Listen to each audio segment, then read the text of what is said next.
Right, so I'm just out on my bike today for a little spin, and I thought I'd just talk about what's gone wrong with it. What's gone wrong with my C90 since I built it. So it's had a few issues, like weird issues. We're talking like weird stuff, like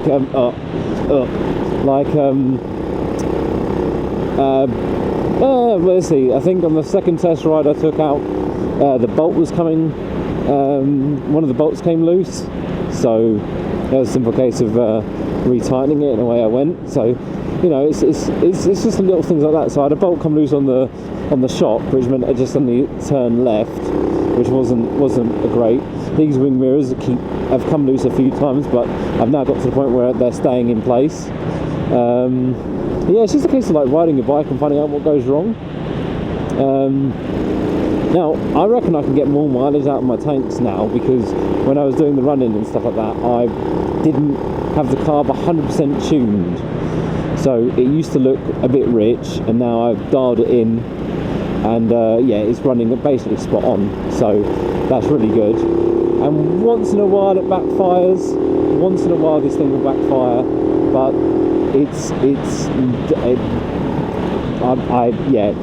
once it's warmed up and stuff, it doesn't do it. So it seems to be pretty good. It seems to be pretty good on that now. I'm in top gear, so I don't have a lot of power, acceleration, but it still pulls well.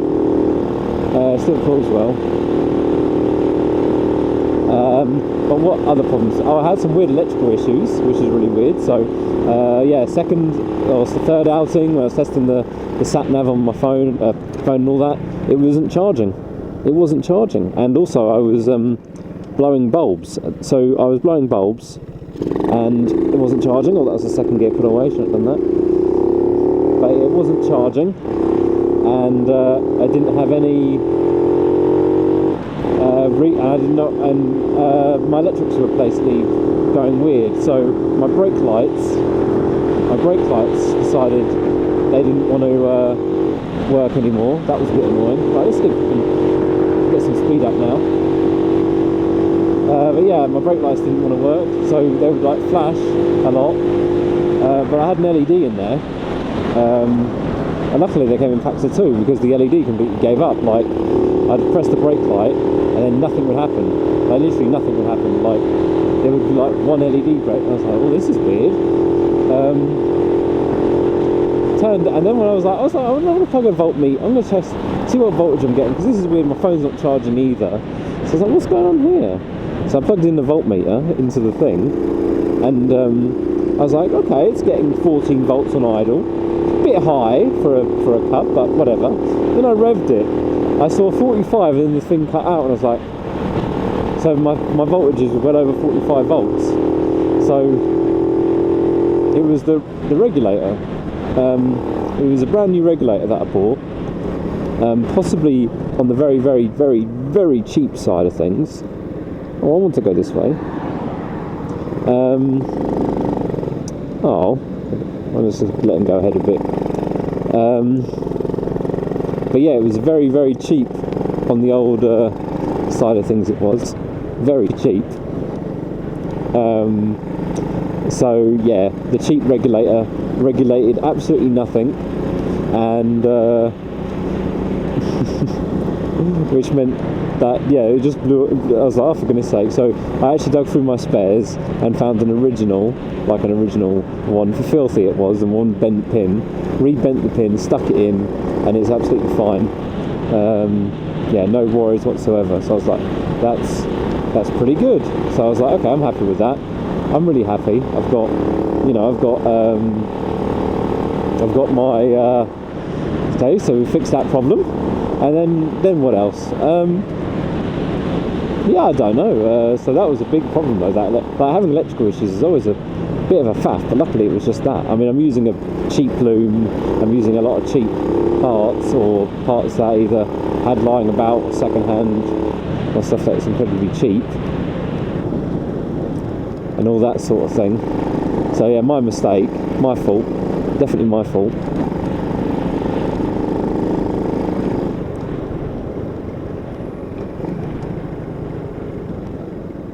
Definitely my fault.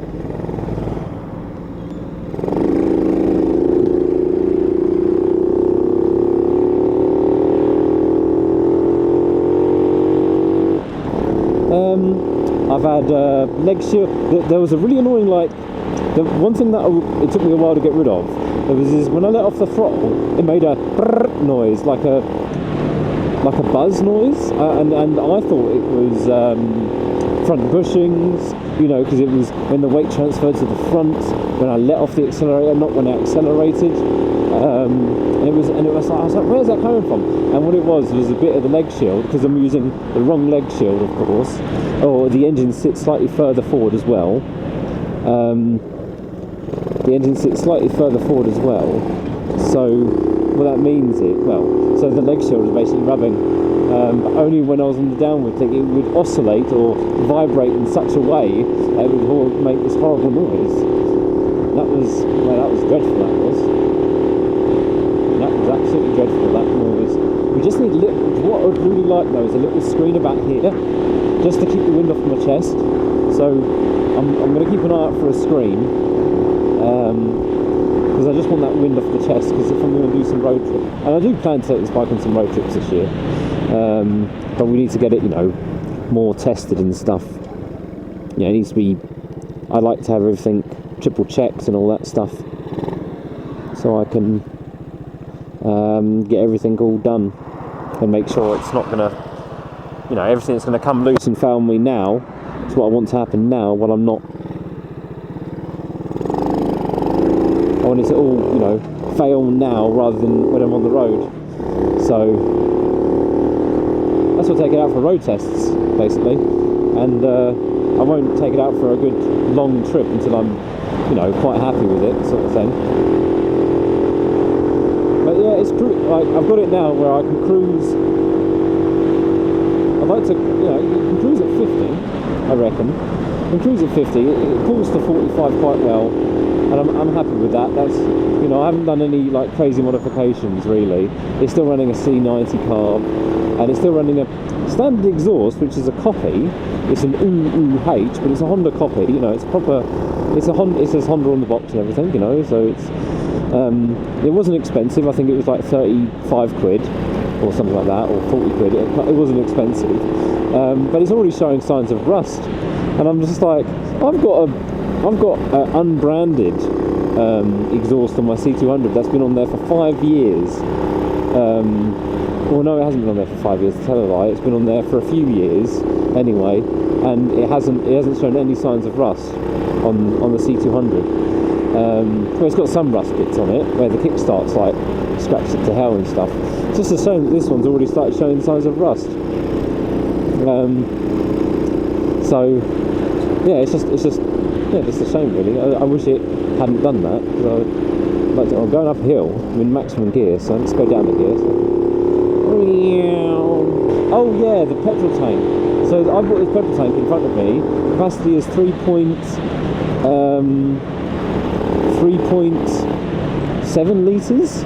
It was advertised at, but which is true, I reckon. But the pipe inside, you can only access a certain amount, and then there's a bottom bit that you can't quite access. Maybe it's where, you know, the crap can sit so it doesn't suck it down, which, you know, kind of makes sense and all that. But it's just a shame that there is.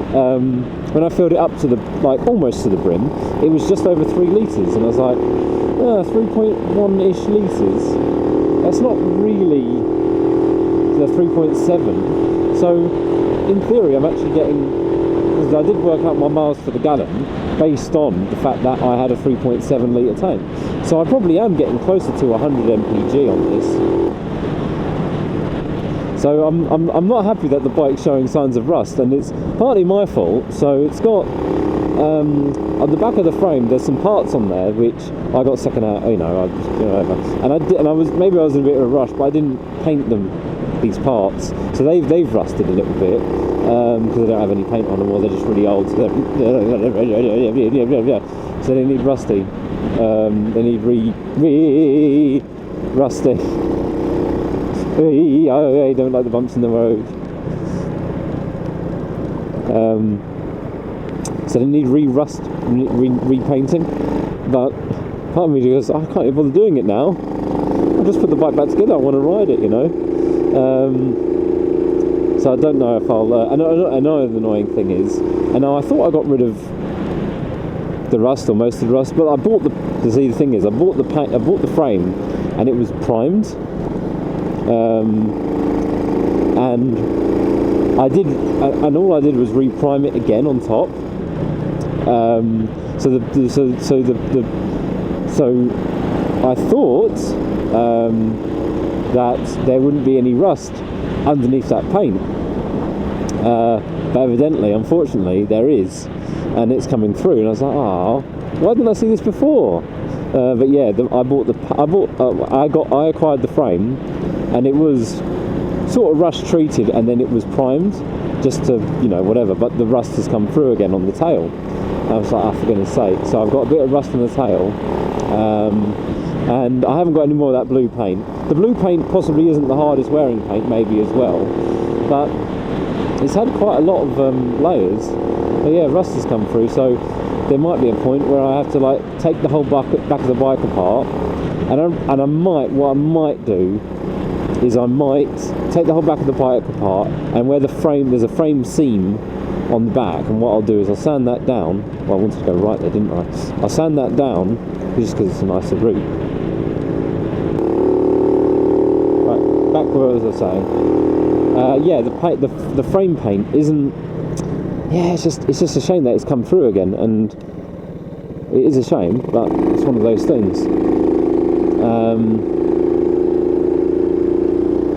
Fun thing, they actually close the road when that pub's getting restocked. They sometimes close the road because of the lorry.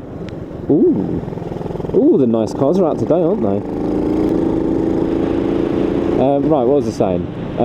Yeah, the rust on the frame and all that. So that's a shame. So what I might do is at the seam, I'm going to sand it all down again, and then just brush paint it Hammerite black. So I'll have like mostly blue, and the very back part that's just rusted is going to be black Hammerite for a while, I think. Because I don't have any of that stuff.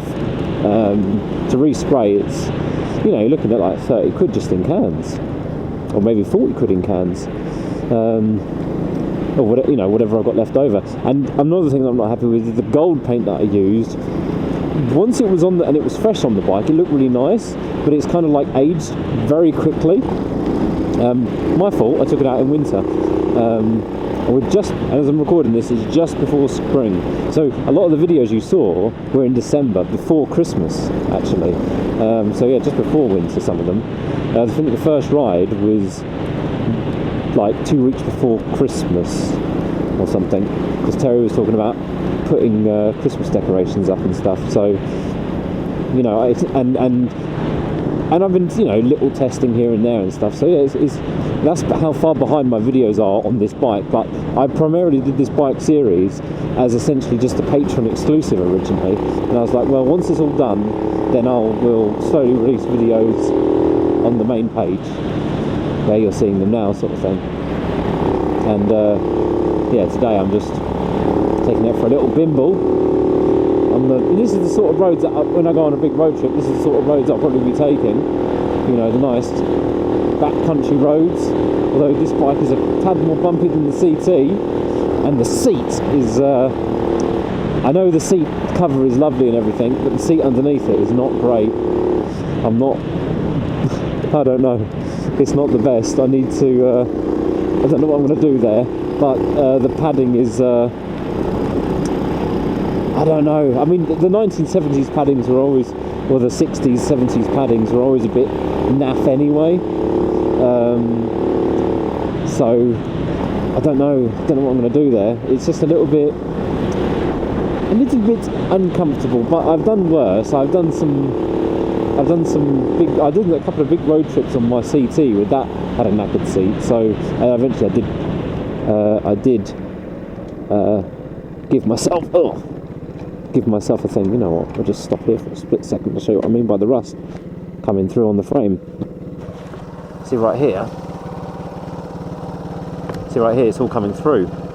But like I say, I bought the bike when it was all you see, it's all coming through here, so this rust run line, that's from this part up here, that's fine, but and it's like that a bit on the other side as well. It's just a shame. Just a shame that it's like that, you know. It's just a shame. Yeah, what I don't like about my Cub. I mean, it's just nice. It's a little bit better than the CT. This bike's, I like this bike. I don't know, it's not the same as the CT. The CT feels really solid. And it's not the same. Definitely not the same as the CT. But I really, oh dear. I love my horn. Now, a lot of people actually ask me questions like, will I do the Round Britain Rally this year? What I'm doing this year? I'm not doing the Round Britain Rally this year because I want to do other things, and the Round Britain Rally took a lot of time to do, like a lot of time. I spent weekends away doing it. It was pretty intense. Yeah, my plans for this year. What am I doing this year? Well, am I going to use this bike for trips? Yes, I am going to use this bike for trips. So yeah, I guess look forward to that. I guess look forward to seeing more bikes, more C90 on road trip. I hope to have this out a few times in the year on some proper road trips. Maybe a couple of short ones to begin with, and then slowly go bigger. Yeah, if you enjoyed this video, I guess like, comment, whatever. I'll catch you in the next one, and if you want to see more C90 stuff, then yeah, I guess you could hit the subscribe button. Like I say, not bothered. I don't know what video is coming out next, I have no idea. So yeah, thanks for watching, and I'll catch you in the next one. Goodbye.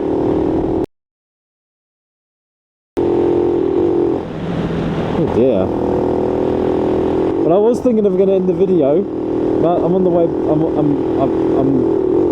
I was doing 50 miles an hour, and now I'm not. The bike's bogging down, and I don't know why. So yeah, right there, it's dying. It's dying on me. Is it running too rich? I don't know. I don't know what's happened. I'm on. What am I on? Yeah, I'm on half roll. When I go 3/4, it's just, don't know what I've done wrong there. Something's gone wrong. I need to pull over, but there's nowhere to pull over. What happened to happen on like one of the fast sections as well?